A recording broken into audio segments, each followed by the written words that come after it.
Well, good afternoon, everybody. This is Jeff Morton, your host for Let's Talk About It. As you can see, I am joined with several very special people. I have Dr.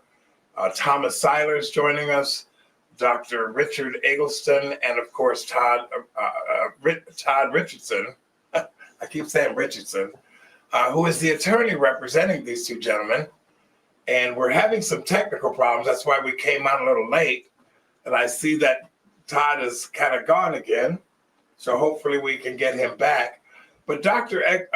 Siler, while we're waiting for them to come back in, Sure. Let's go ahead and start the show with you. Can you go ahead and just tell the audience about 5 minutes about who you are and how long you've been practicing? And we'll get Todd back here in a minute, but I'll let you go ahead and start off the show.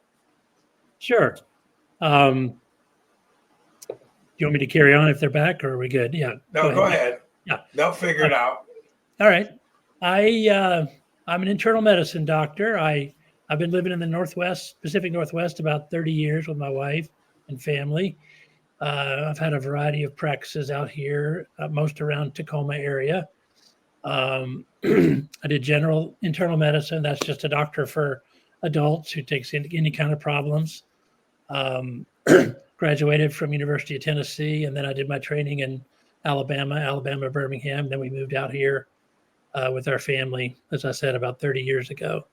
So my entrance into the problem that we are talking about today is I had already planned to retire after about 35 years at the end of 2020 or the start of 21, right there, January 21 is when I had planned to retire. And the pandemic started about 9 months before that. The official start was March 2020. And so I was looking forward to retirement. And I had always thought about what I was going to do in retirement. And one thing that I had been interested in doing was writing. Both my parents were journalists as I grew up, and I didn't have time to write when I was practicing, but I wanted to see if I could put words to the page and begin writing some as I retired. So, of course, the pandemic was on everybody's hearts and minds at that point in time. And I was going through part of it there for the first 9 months before I retired. And then in the start of 2021, I began writing about different aspects of the pandemic and its management and things like that. And I was... Go ahead and hold that thought. Okay. Because we're going to talk a lot about that. I want to bring in Dr. Eggleston and Attorney Todd Richardson. Gentlemen, I know we're having a little technical problem, but we're going to keep moving through and just keep going out. But since we started with Dr. Siler, Dr. Eggleston, would you go ahead and just give us a short synopsis of your career, and then we'll get into why we're all here today. Well, interestingly, I am going to be 85 this year in July, and I practiced as an ophthalmologist until about 2014. And after going to medical school at the University of Kansas and interning with the U.S. Army at Letterman Hospital in San Francisco, I was then a flight surgeon for the Army in Italy initially. And then when the field closed, was transferred to the Medical Command Headquarters in Heidelberg, Germany, where I was the assistant flight surgeon for the U.S. Army in Germany. Then I did my ophthalmology residency back at the University of Kansas, and then moved to Spokane, Washington in November of '74. I had practiced there until 1986 when we moved down to Clarkston, Washington. While the time in Spokane, I was chief of staff at the Valley Hospital. And then when we moved down to Clarkston, I became also chief of staff at the Valley Hospital. And during that time, I was also on the medical commission as a ad hoc ophthalmologist for ophthalmology cases. But I was on there for 2 3-year terms. And so I have experience of what the commission does and what they're supposed to do and their commission that their job to do. And we can talk about that later. Then I moved down to Clarkston, Washington, as I said, in about '86 and practiced till about 2013. My son joined me in the practice in 2001, and he's running it now, along with a very competent ophthalmologist too that joined him. So about 4 years ago, because I read and studied all the time, the local newspaper, the Lewiston Tribune, had a request for conservative writers to join their staff. And I had written many letters to the editor and had one particular piece talking about the two candidates in the 2016 election, and didn't mention their names, just outlined what their positions were. And the paper accepted me to write, and I've been writing for 4 years. Apparently, I'm going to be ending in June of this year because my term has expired. But during that time, we have covered many topics. The first year was a lot about COVID and what to do and why it was happening and the problems with it. And lately, and many other, I talked about many other things during that time also. But as I mentioned earlier, I knew that when I started to write these things that somebody was going to complain to the commission, and I was prepared for that and accepted it, and it didn't bother me a bit. And some after my first article, or the second article actually, some of the local docs in town wrote a reply to the paper saying that I was wrong, and that was fine with me. I didn't have any problem with them stating an opinion that my viewpoints were wrong. They did not call for me to be delicensed or anything. They just said I was wrong, and what they have written has proved to be wrong. What I have written over the years has proven to be right. Every issue that the commission has accused me of has been proven to been accurate of my viewpoint, or for my viewpoint. So we're now at the point where we're in the legal issues, and Todd can talk about that. Good. Thank you, gentlemen, for bringing us up to date. And I appreciate the fact that you guys have been serving the communities for as long as you have. Todd, this is Attorney Todd Richardson. He and I have been talking about his role in this case for, about 8 months now. And now we finally have him on the podcast. Todd, why are we here? Well, Jeff, really, we're here for a number of reasons, but it really comes down to the United States Constitution. And the question that we're facing is, at this moment, the Washington State Medical Commission has made a decision that they need to prosecute doctors who speak out. The Medical Commission has taken an official policy, an official position, that when a person puts out any writing, and whether it be a book, a advertisement, an opinion article, as these great doctors have put out, anything they put out, if they list they are a doctor, an MD, a DO, a physician, a surgeon, anything that says that they are a medical practitioner who could be licensed by the state, that the medical commission then has the right to come in and evaluate that. And if the medical commission disagrees with that, to censor them. In this case, Dr. Eggleston came first, and so he had his articles that were going out, as he mentioned, periodically. And there was a gentleman from the state of Idaho who took offense at it. And this gentleman wrote to the medical commission 3 separate times saying, this doctor needs to lose his license. How dare he say those things about COVID? Well, the medical commission then contacted Dr. Eggleston and said, hey, you want to defend yourself on this? And Doc, having had experience with the medical commission, initially started talking to them, and then he came to me. And we've been in litigation with them since. We'll get into that litigation in a minute. But while that was going on, then Dr. Siler, he started writing for American Thinker. And again, managed to publish that he was a doctor. And there were 2 doctors, one out of Kentucky and one out of New Jersey, who complained about Dr. Siler's articles. And because of those 2 complaints, the Washington Medical Commission started prosecuting Dr. Siler. So in both cases, the Medical Commission decided that, no, because you are a doctor, because you admit you're a doctor, that is now what we call professional speech. And because it is professional speech, we get to control it, and we get to decide what you're going to be able to say and not say. And because both of you said something that we disagree with, we are now going to come and prosecute you with the threat of and the intent of taking away their medical license. Now, both these doctors, they've already told you they are retired. Neither one of them were treating a single person. Neither one of them were in a position where they violated a client's confidence or they violated a standard of care. Instead, they voiced an opinion in a public forum. And the Washington State Medical Commission said, that's enough. Now we can prosecute. And so here we are. So now, my reading on the Washington Medical Commission, this isn't even their role to get involved in this kind of thing. So I was a little confused as to how they jumped over their own bylaws to prosecute these two doctors. It didn't make sense to me. I've been trying to figure that out now for several months as I read through the cases. Can you help me understand that?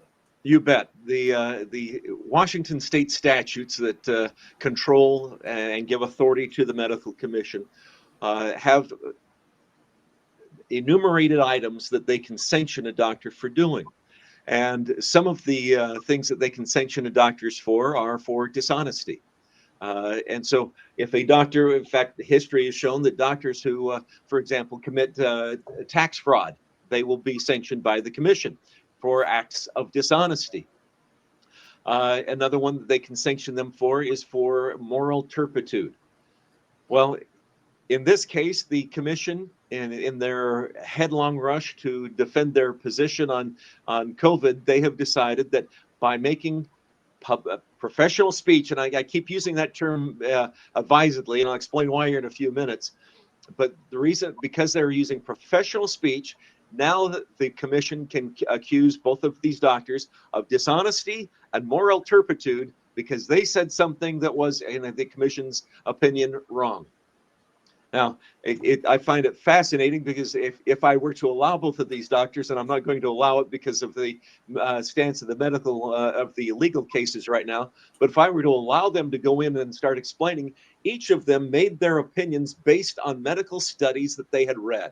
What they were doing was saying, here is what I have read of our medical studies, here's what I think, and here's what other people are doing. And the medical commission says, no, wait a minute, wait, you can't do that because the Federation, the Federation of State Medical Boards had handed down a policy statement they sent out to all of the 50 different states medical commissions and said, we want you to embrace this. We want you to adopt this, and we want you to tell your doctors that this is what they are to promote.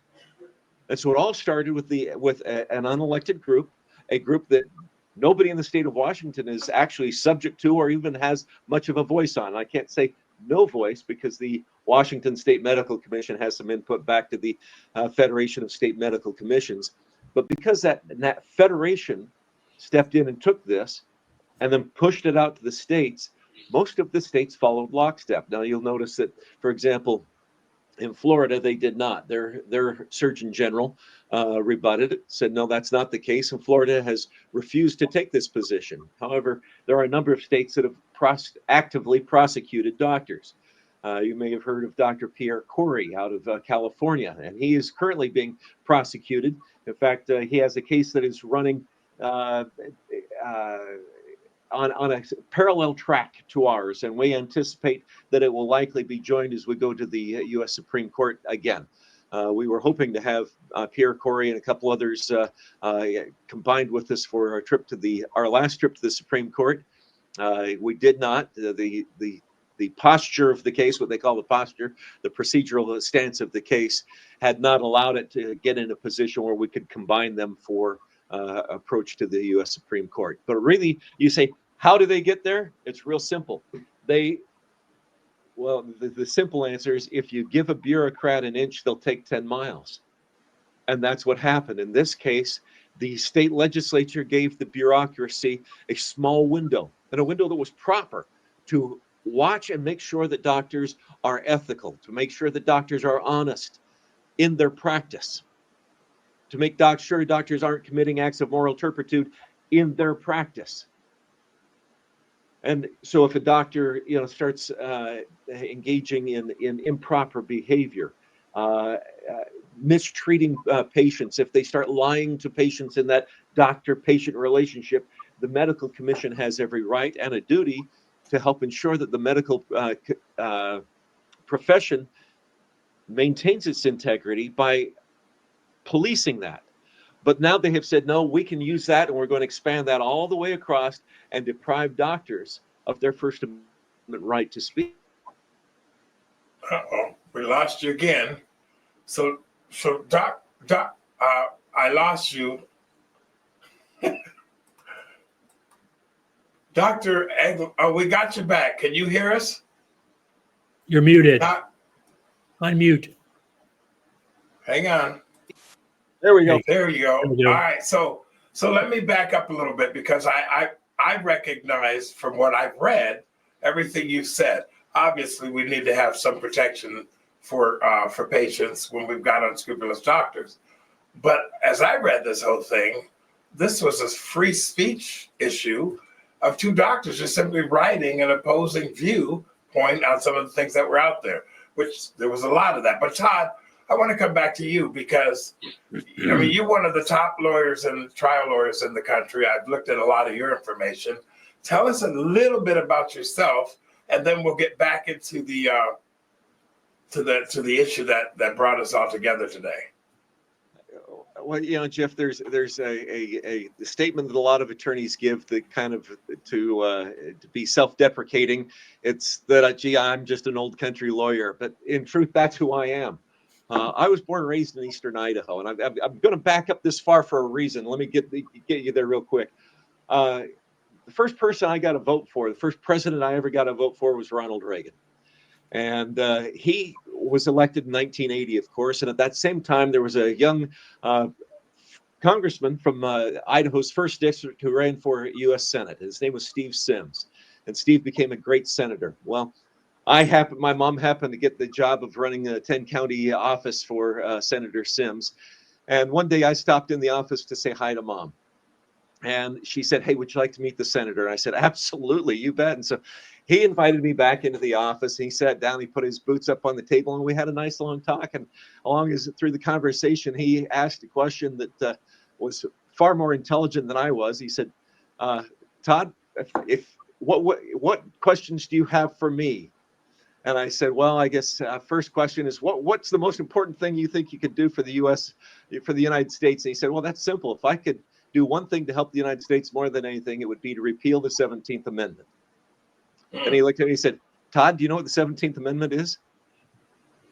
A long pause from this young high school kid, and I said, no, I can't say that I do. And so he taught me. And then he said words that changed my life. He said, Todd, read the Constitution, get to know the Constitution, and love the Constitution. Yep. You will need it. And that started a love affair with the Constitution that has guided me to this day. My mom, far more wise than I am, she convinced me to go to law school. And I left eastern Idaho and I went to the University of Idaho. And while I was at University of Idaho, I got involved with the Federalist Society and with the Institute for Justice. And then I had an attorney here in the Lewis-Clark Valley. And when we say Lewis-Clark Valley, if you've heard of Lewis-Clark, the explorers, that's why it's named the Lewis-Clark Valley. Because they came right through here. They stayed with the Nez Perce when the Nez Perce saved their lives in that first winter. Well, the attorney here gave me a job, and I have been working in a small rural area of Idaho and Washington.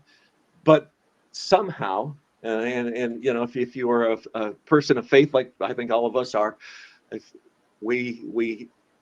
have to tell you, it's Providence guiding me, because somehow I've ended up with cases in every corner of the state of Washington. I have been in Seattle and Bellingham and down in Vancouver. I've been wall to wall in Spokane. I've been everywhere in between. I've been all over the state of Idaho. I've been down in Utah. And I happened because of a case that I had a friend who came to me one day and he said, hey, listen, I've got the county giving me a hard time. Will you come help me out? And so I started into a case with a young man by the name of Rich Eggleston.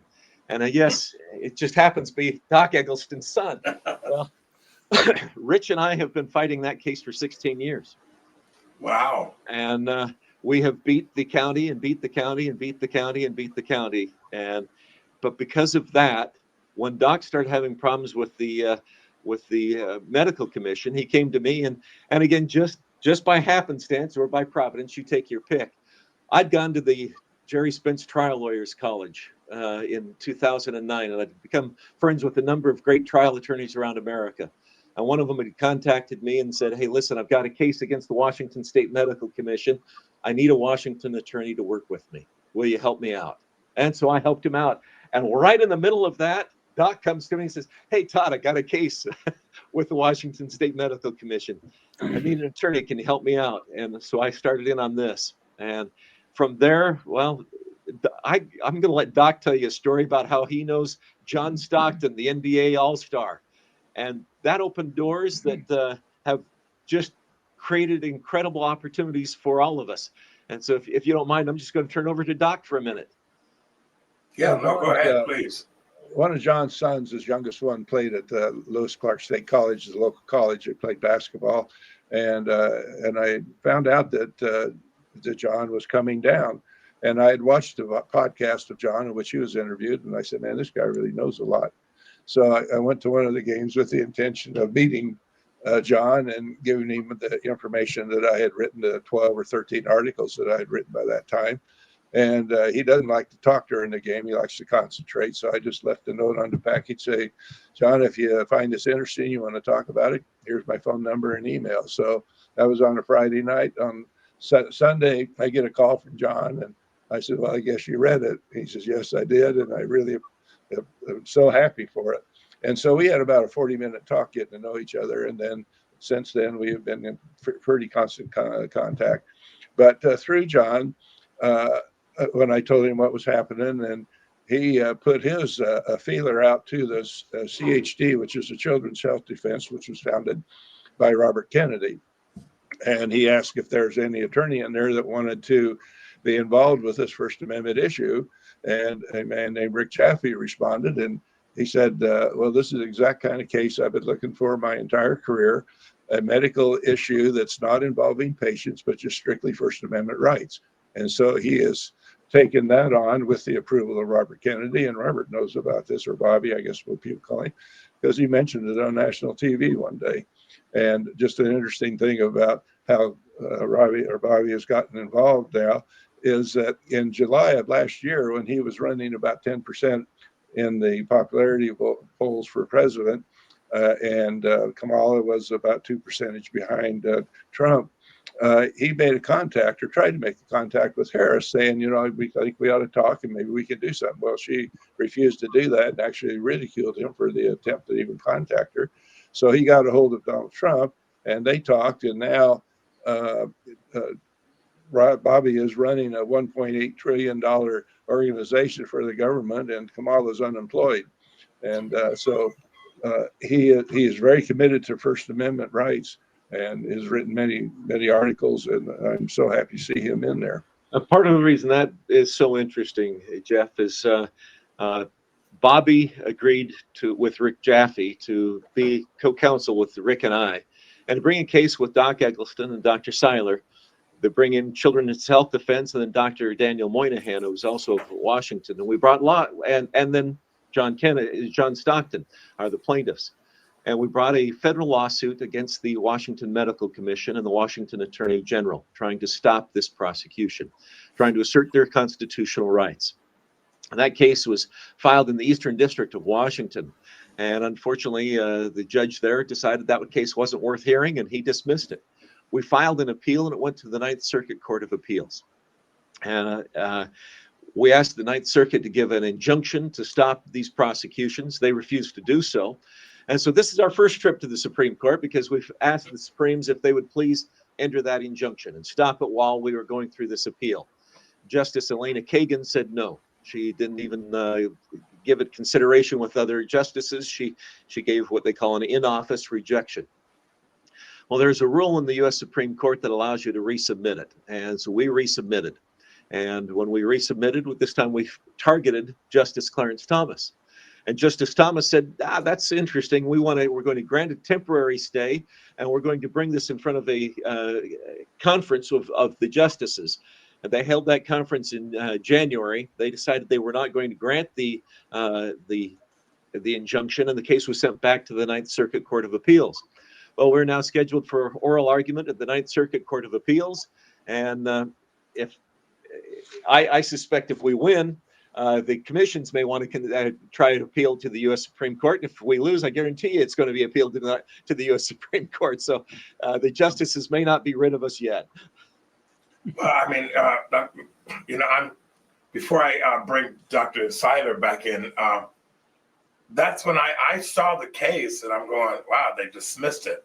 And then they dismissed it again. And then I saw it was going up before Cagle. I think that's her name. Kagan. Anyway, yes. And then it was kicked out and I'm going, and then I saw Clarence Thomas, who I'm a huge fan of. He offered, well, let's listen to this. And then now it went back down to the appellate court. So I'm like, oh my God, what a roller coaster ride. Dr. Siler, I'm going to bring you back in on this because how were you drawn into all of this? Well, I got notified that I was going to be, I had several complaints against what I wrote, and they scheduled me for a hearing. And I was debating with my wife whether to defend myself or not. And I was also praying about that. And Dr. Eggleston's case was a little bit ahead of mine. So I had read some articles about Dr. Eggleston's case starting in Eastern Washington, and it sounded very similar to my case. So the name of the attorney in the article was Todd Richardson, who I didn't know at all, but I talked online with a few attorneys about defending me. I never got anywhere. And then I called Todd Richardson cold call and just said, hey, let's get acquainted. Here's my situation. Kind of sounds like Dr. Eggleston. What do you think? Can you defend me too? And he said yes. So that's when I signed on. I decided to defend myself, and with my wife's permission, going on to Add It Together, and that's how we got connected. Now they were the Washington Medical Commission brought suit against you both, and so you had to now defend yourselves. Exactly. Yeah. And it was because you wrote, and I don't want to get too far in the weeds with this, but because you wrote opposing articles or submitted ideals, or because you basically wrote a few articles and the next thing you know, did you have other medical professionals come against you, or just the average Joe reading the articles? Because I'm very familiar with the American Thinker. I have a couple of friends who write on the American Thinker, and I love the American Thinker. Yeah. I'm also a Ronald Reagan protege, so to speak. But in your case, Dr. Stiller, did you have medical professionals speaking against you, or just people who read your articles? Yeah, they sent me the complaints, but I think one of them had signed it as a doctor, but they don't tell you, they sent me the complaints, but they don't tell you who the people are exactly. I think Todd knows more about it than I do. They don't, they had several complaints. I wrote 8 or 9 articles over the span of a year or 15 months about different aspects of the pandemic and its management and things like that. In American, all of them were in American Thinker. As I was saying, I was trying to learn how to be a writer, so I started there, and I was going to see what happened. But I didn't know who was complaining against me. I still don't know all of them. Wow, that's incredible to me. That's so un-American. Yeah, Jeff, one of the issues here is what's going on is the medical commission is using the tattletale rule, if you will, where they try to get other people to complain, and then they will use that to spur a prosecution. And the idea is, if they can use a couple of people like Dr. Siler and Dr. Eggleston and prosecute them, they then can convince other doctors to remain silent. One of the reasons Dr. Moynihan joined our federal case is because he has felt compelled to be silent. There are things that he's wanted to say, but out of fear of protecting his license, he's remained silent. And so when you ask, when I've told you about the case that went up to the U.S. Supreme Court, what I didn't tell you is we currently have a case going on for Dr. Eggleston in which the Washington State Medical Commission is prosecuting him. We've countersued the Washington State Medical Commission, and our local superior court dismissed the case. We have appealed that to the Washington State Court of Appeals, and there is an injunction from the Court of Appeals stopping the prosecution against Dr. Eggleston, at least while we go through this appeal. With Dr. Siler, right now he's scheduled for a trial at the end of April, of the first part of May, and you can suspect that there may be a lawsuit coming very similar to the one we filed for Dr. Eggleston to try to stop that. Because one of the things about the First Amendment is it is acknowledged by the U.S. Supreme Court that any invasion of that right is a penalty, and it is something you can't restore. So the invasion is the first harm that must be stopped. That initial invasion is the first harm that must be stopped. But it's the one that the medical commission feels like they must succeed with, because if they can get that initial invasion in, then they can contact all of the people in the medical commission, all the doctors, and say, see, we're prosecuting this person, we're prosecuting that person, and they can get what we call, the attorneys call it, the chill wind of censorship to blow across and stop people's use of their First Amendment. You know, that I remember when they were, doing the mask mandates here in Washington State, and I talked to a lot of people who had lost their jobs, who refused to take the shot. We did the whole religious, I forget what the term was, exemption, and there were lawyers that wouldn't touch this and help these people. Have you experienced that, anyone? I guess I'll jump in, and you just heard Dr. Siler a few minutes ago say that he contacted a number of different attorneys who wouldn't step in to help him. Right. Dr. Eggleston knows of one other attorney who was willing to help him with that. In fact, even helped him with a separate federal case on this, representing some other doctors. But the truth of the matter is, it is somewhat rare, or at least it was. It was more rare than it is now. But it was rare to find attorneys who would be willing to make this a fight. Happened to be my friend from the Jerry Spence Trial Lawyers College. He represents what they call the integrative medicine folks around the nation. There's an integrative medical community that he's the counsel for, their in-house counsel, and he defends them all over the nation. And this is becoming something they talk about at all of their conferences, and they're trying to find more attorneys who will get involved and do that, because it is something that was starting to spread. Is it over? And there are folks who say, oh, well, now that Trump's elected, it's over. No, it's not. In fact, in the last couple of days, there was a vaccine that was just approved for the bird flu, and the vaccine has been approved to give to chickens, and they intend to inoculate or vaccinate every egg-laying chicken in all of the commercial egg producers. And you say, well, certainly somebody can do something about that. Well, it's fascinating, because that happened.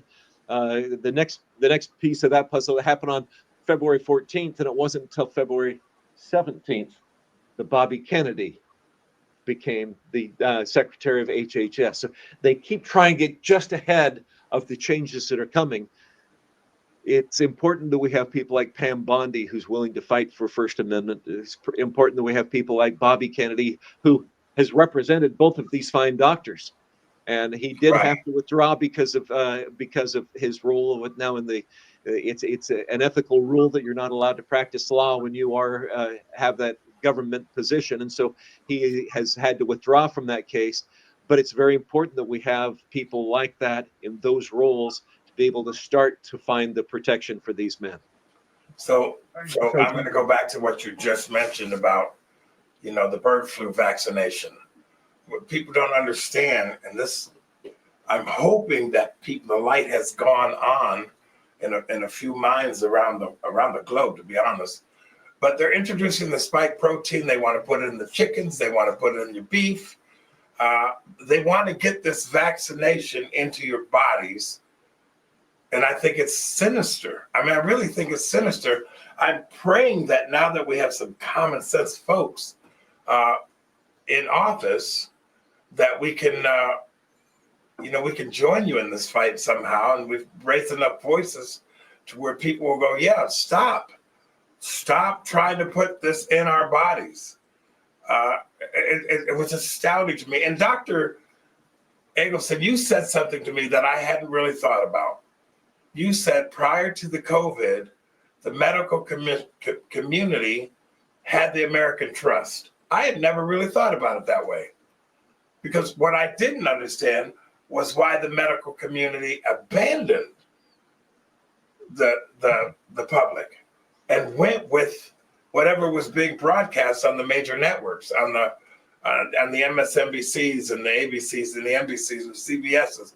And I'm sitting here having studied this, and I followed a whole lot of opposing science on all of this. I couldn't believe that people were actually putting this in their bodies because a news person told them they needed to do this. I just, to this day, I'm befuddled by that. Well, let me say a couple of things. First, about the medical commission, they do have a valid and good functioning reason for keeping physicians who do wrong medicine or bad medicine from harming the public. But they have overstepped their bounds with this whole thing about First Amendment rights. And to explain why so many docs did this, there were actual monies, like $15 million paid to one of the major OBGYN groups to publicize and to push the vaccines on their pregnant women. And there's one in the pediatric groups that was also paid a lot of money to do this. And so the main organizations, had some financial gain for this. And the more they got the vaccine going into these people, the better it was for them. But there's a lot of people in medicine, just like there's everybody else, who are just followers, and they don't understand the issue to begin with, and then they just listen to people that they feel they can trust.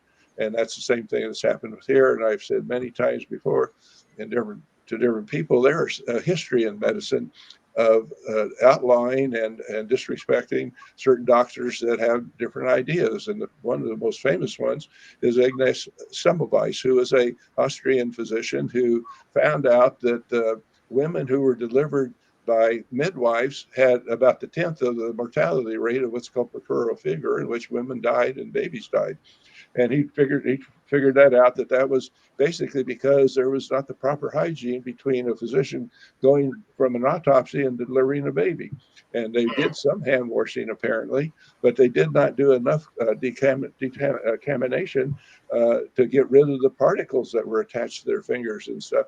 And so the women were contaminated with this. But when Dr. Semmelweis published that and tried to get the medical commission or the medical practitioners to change, eventually they declared he was insane, put him in an insane asylum. He escaped, and then when he was captured, he was beaten to death. And so that was the extent that some of happened in medicine in the past. Now, that's fortunately what we're going to do to me or Tom, but it's still a concept that they don't like new ideas, and they're very resistant. And then, like so many people with so many new ideas, they resist. And then they say, well, maybe, and then they take the claim and they say, well, that's what I thought all along. That's what I've been saying. And this is kind of the same thing that's happened in medicine here. But early on in the treatment of COVID patients, there was financial incentives for hospitals to make a patient have the diagnosis of COVID when they didn't have it. They may have had they had another disease or another problem, but they were put the COVID diagnosis on. And so this started the financial returns and rewards for having that kind of a patient. And then because of the directions from several of the health agencies, patients in the hospitals were put on ventilators and used for remdesivir, the use of that. And both of those were associated with very high rates of death when they were treated that way. And as you all know, patients had family that couldn't come in to see them. They couldn't, you had to talk through a glass window, but patients were not allowed to have their family come in. And sometimes the family was able to come in and get them other kinds of treatment that did save their life.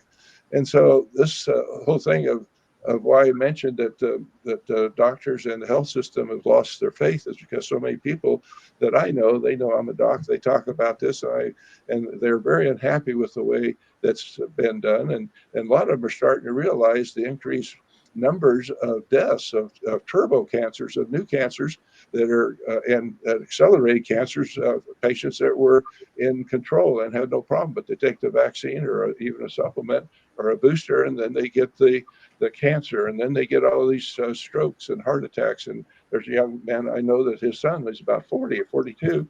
He took the vaccine and he dies in his sleep at home.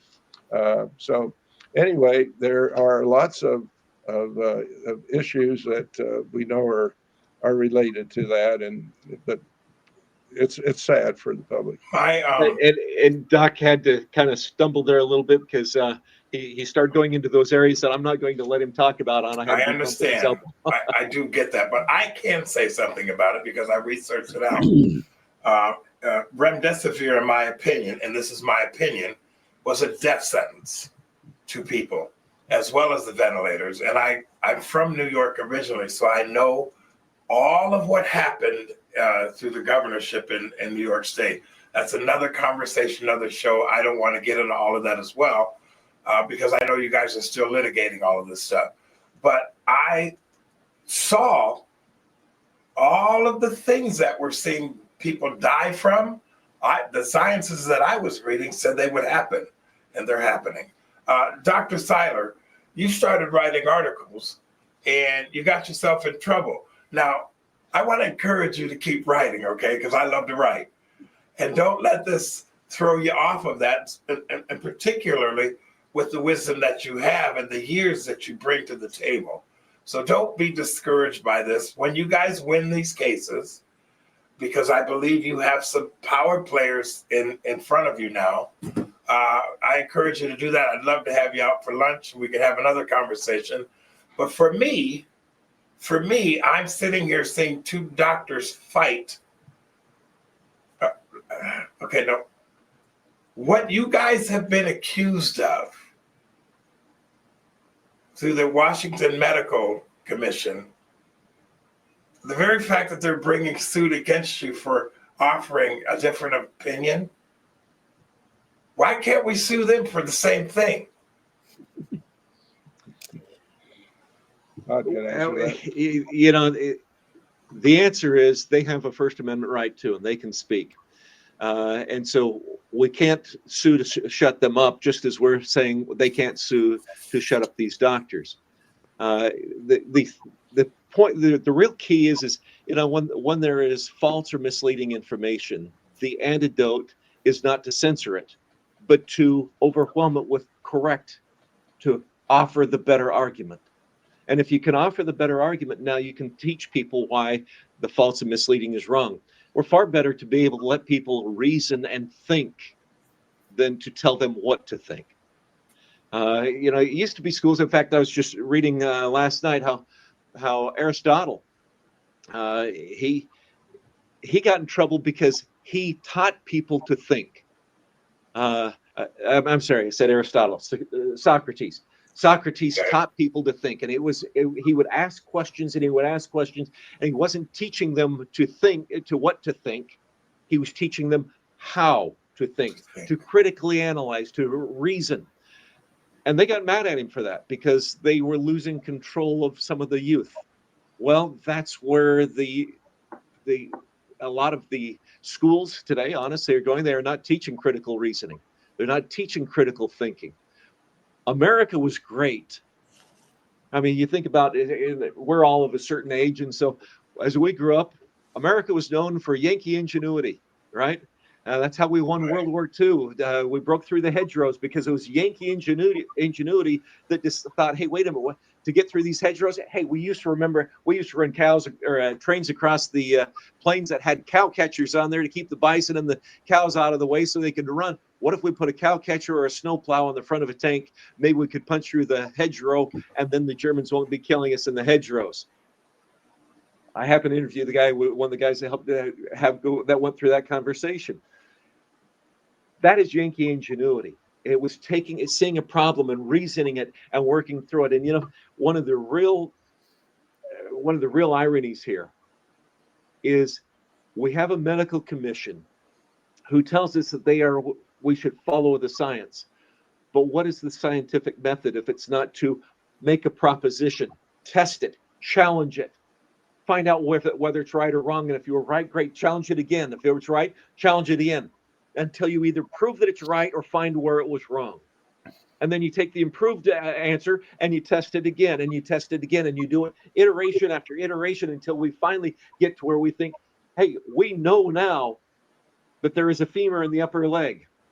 That is a guaranteed for the Homo sapien, unless there has been a birth defect or it's been removed by surgery. And so what do they tell us? They say, no, you can't have that. We can't use the scientific method and let there be challenges. Well, that's what these gentlemen were doing, is they're saying, look, we have medical tests, we have medical study, we have tests. And as I apply this, I see it coming out a different way. And the medical commission says, no, don't confuse us with facts. Just take what we're telling you. You know, as we come draw, we've got about 5 minutes of the show, but I want each one of the doctors to have a final statement on this, but I want to say something. I could do a whole nother show on the American Medical Association and all the things that happened in the 1920s and the 1930s about how doctors were forced to conform to a lot of the things. This is an area of study that I'm a person who, somebody said, Jeff, you know a little bit about everything. And I do. But as I go through this whole process here, there's nothing new under the sun. We're talking all the way back to Socrates or Aristotle, being persecuted for being prosecuted for having a discussion. That's not who our country was. That's not what we were. And so I like yourself, my whole world changed when a guy named Ronald Reagan took office, and I began to define how I thought in my head through the way he presented who he was.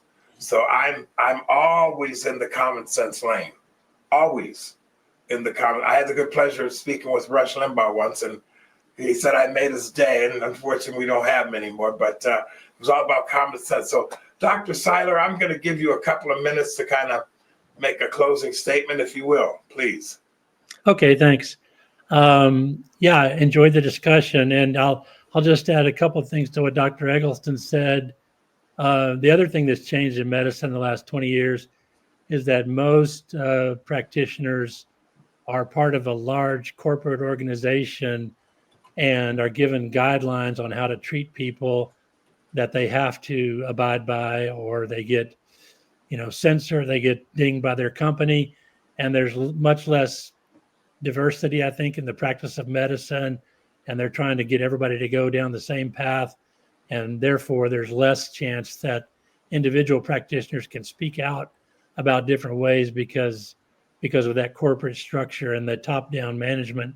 So if you work for one of those corporations, or you work in the ER or the hospital, and you speak out about something like this, you're likely to lose your job, and that's difficult for people to go through.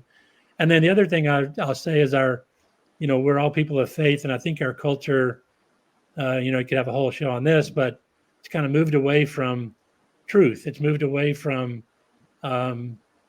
ethics. It's moved away from things like that, and that's affected the practice of medicine.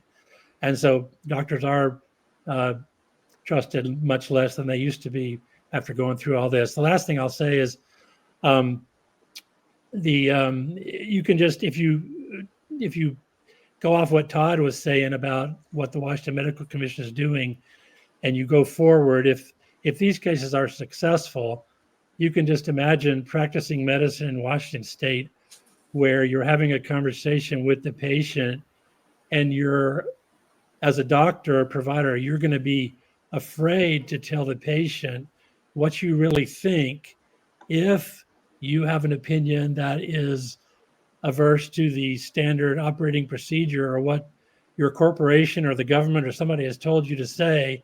So it's going to affect the practice of medicine. It's going to affect what patients are allowed to hear when they're in the examining room with their doctor having a private conversation, or will your patient report you to the medical commission for what you said to them in that private conversation? I mean, it's going to disrupt the whole practice of medicine everywhere if this is allowed to go forward. That's a very good point that you make, because, I'm a person of faith, and the Bible tells us that things are going to be flipped, and we're all living in that world. I've got a quick question. Somebody's asked a question of Dr. Eggleston. Did you have any input in the movie Forks Over Knives? No. I've never been in a No? movie. No, you weren't. Okay. So that's a question that's been asked to me. But Dr. Eggleston, go ahead and give us a couple minutes. Well, what you were talking about in the 1920s or so was the Flexner report that was sponsored by Rockefeller. And Yep. he was realizing that there's a lot of money to be made from pharmaceuticals. And so we don't need to go into the whole thing, but that's where the basis of so much of this change in medicine has occurred. Yeah. And, I have to say thanks to so many people, and starting with God. I've been saved at least 10 times that I can think of in my life from dying. And I only can come to the conclusion that I was kept alive for a lot of reasons, but this being one of them, that I was supposed to write about things so that patients had a better chance and their family of getting true information and surviving some of this stuff. So I am always thankful to God for what he's done for me in my life. It's funny you mentioned that, because I'm a cancer survivor, stage 4 squamous cell carcinoma. I had an aneurysm in 1998 that should have killed me, a car accident before that. I remember in church one day, a lady walked up to me. She said, God told me to tell you that there's going to be 3 attempts on your life. And I kind of blew her off. But that all happened. And I think, too, for such a time as this, we're having a discussion about fighting back against the things that are trying to silence us.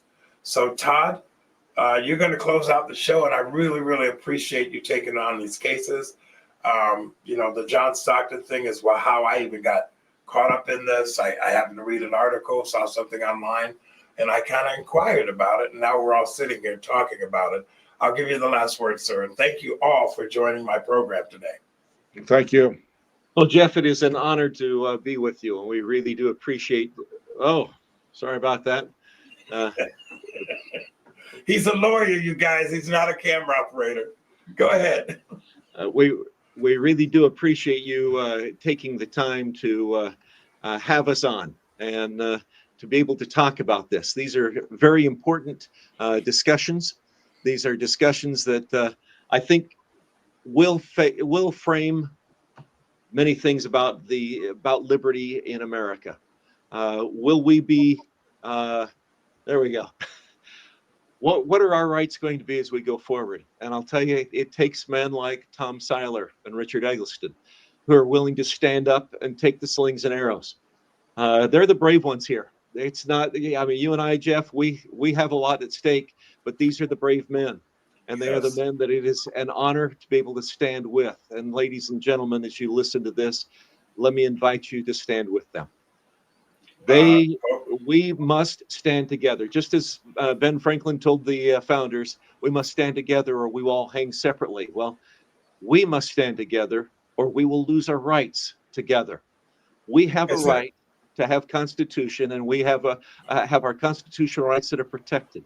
But it is only through the strength of men like these that we have that. And as we go forward and they continue the fight, Dr. Siler mentioned that his wallet's lighter. Well, I'm not free, and I can't tell you that I wish I could work free, but I can't. And Dr. Eggleston, the same way. Both of these men have had to pay a lot to be able to keep things going. I contribute as much as I can to help them in their fight.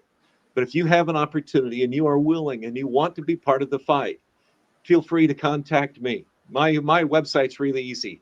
Todd, Todd. My Attorney Todd is my website. My Attorney Todd. And there it is across the screen, bottom of the screen. Thank you very much, Carol. Appreciate you putting that on. Contact me. We'll let you contribute to their fight. We'll let you contribute to the fight in our federal case with John Stockton. You can contribute to them directly. I can help get you in touch with them if you want. But ladies and gentlemen, more than anything, they need to know they're not alone. This is a fight that we are all in together. And so we invite you to join us. Stand strong. Let's preserve America. That, folks, was going to be my very last statement about this. It takes money to fight a battle like this. And I would just encourage you, those of you who watch the show, who watch the recorded version of the show, I'm going to put this all over the place and encourage other podcasters to at least inquire about putting these gentlemen in front of you. But it takes money, folks, to win these cases. It takes prayer, and it also takes perseverance. So Dr. Thomas Siler, Dr. Richard Eggleston, and of course, Todd, thank you so much for doing this. We'll be in touch. I'd love to have lunch with you, Tom Siler. So we'll connect later, okay? Folks, that's the end of my program. If you have something you want to talk about it, if you want to help sponsor the program, if you've got a commercial you want to run on it, get in touch with me. We'll talk about it, okay? Have a good afternoon. Thank you, gentlemen. Bye-bye. Thank you.